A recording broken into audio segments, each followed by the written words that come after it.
નમસ્કાર વિદ્યાર્થી મિત્રો, શ્રી દક્ષિણામૂર્તિ વિદ્યા મંદિર યુટ્યુબ ચેનલમાં હું આપનું હાર્દિક સ્વાગત કરું છું.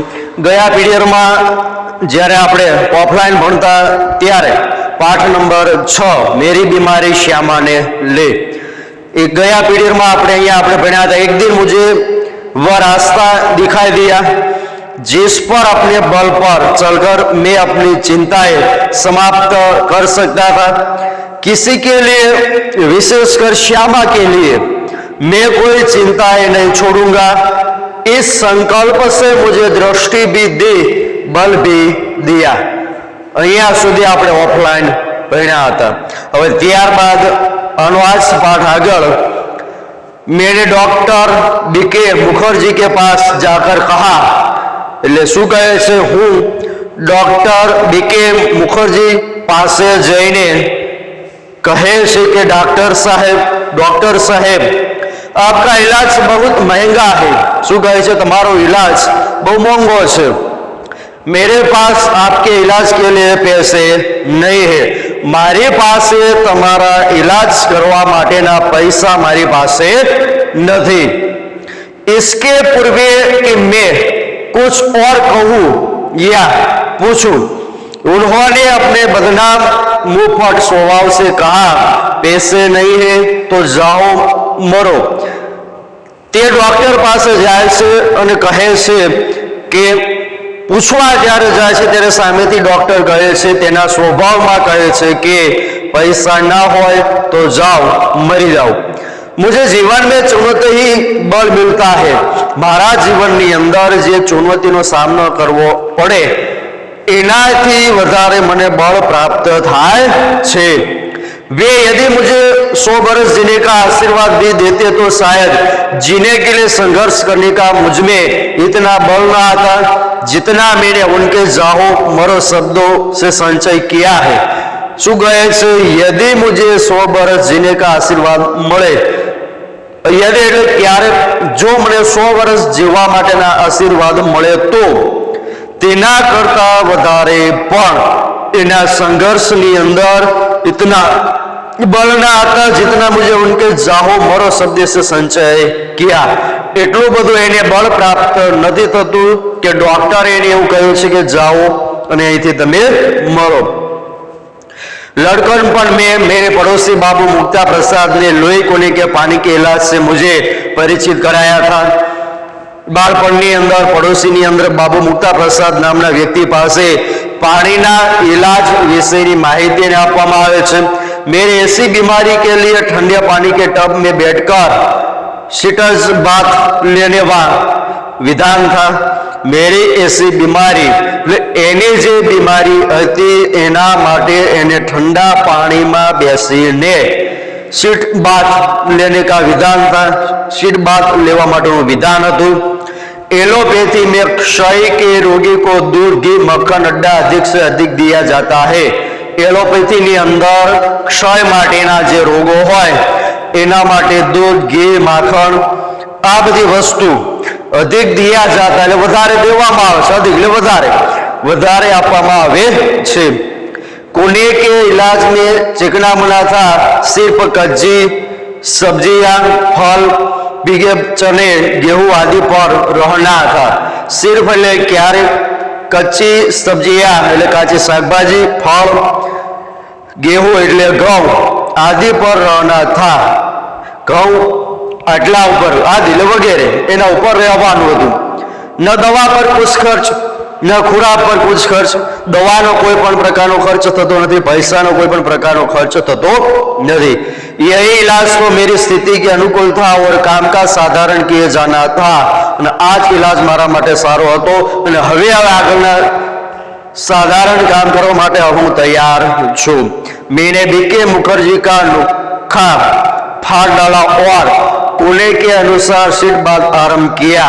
એટલે શું કહે છે, મુખર્જી આપેલું જે કાગળ ત્યાંથી ફાડી નાખવામાં આવે છે અને પોતે એના અનુસાર આગળ કામ કરવા માટે તે તૈયાર થાય છે.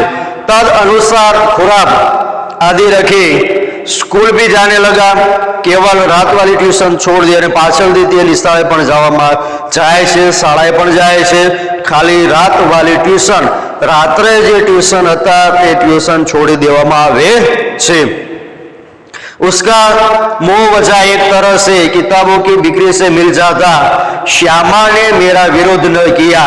શું કહે છે? उसका एक तरह लेना, एक तरफ किताब ले पुस्तक बिक्री से मिल जाता, पुस्तक વેચીને જે કાંઈ પૈસા મળે છે તે। मेरे स्थान श्यामा ने मेरा विरोध न किया, श्यामा एनो विरोध करता नहीं। जीवन भर में जिस रास्ते पर भी चला उसने स्वस्ति पंथा कहा और मेरे पीछे चली। मेरी स्थान चिकित्सा के संबंध में भी वह प्रतिदिन अपनी सेवा सहयोग देती रही। मेरी स्नान चिकित्सा એટલે પોતાના સ્નાન અને ચિકિત્સામાં प्रतिदिन એટલે હરરોજ अपनी सेवा એટલે પોતાની સેવા, सहयोग એટલે બીજાને સહયોગ કરવા માટે, सबसे अधिक अपनी इच्छा बल से અને સૌથી વધારે પોતાની ઈચ્છા બળ પર अपने रास्ते पर ठहरने दिया, પોતાના રાસ્તા ઉપર ચાલવા માટે નીકળે છે। ન પીછે ફિરને દિયા, નથી પાછળ એને ફરવા દેવામાં આવતા। રાહ પકડ તું એક चला चल पा पाएगा मधुशाला, लेकिन अपनी अडिग इच्छा बल से उसने जो सबसे बड़ा सहयोग दिया और जो सबसे बड़ा चमत्कार किया वह यह था कि जितने दिन मेरा इलाज चलता रहा उसने अपने सारे रोगों को जैसे दिल दिया, लेकिन अपने अडिग इच्छा પોતાની ઈચ્છા અનુસાર પોતાને બળ પ્રાપ્ત થાય, બીજાનો સહયોગ પ્રાપ્ત થાય અને એવો ચમત્કાર આપવામાં આવે છે કે જેના દ્વારા પોતાનો ઈલાજ તે પોતે આપોઆપ કરી શકે છે। सारे रोगों को जैसे किल दिया, બધા જે રોગો હતા એ શરીરમાંથી નીકળી જાય છે। कभी एक उंगली दुखने की शिकायत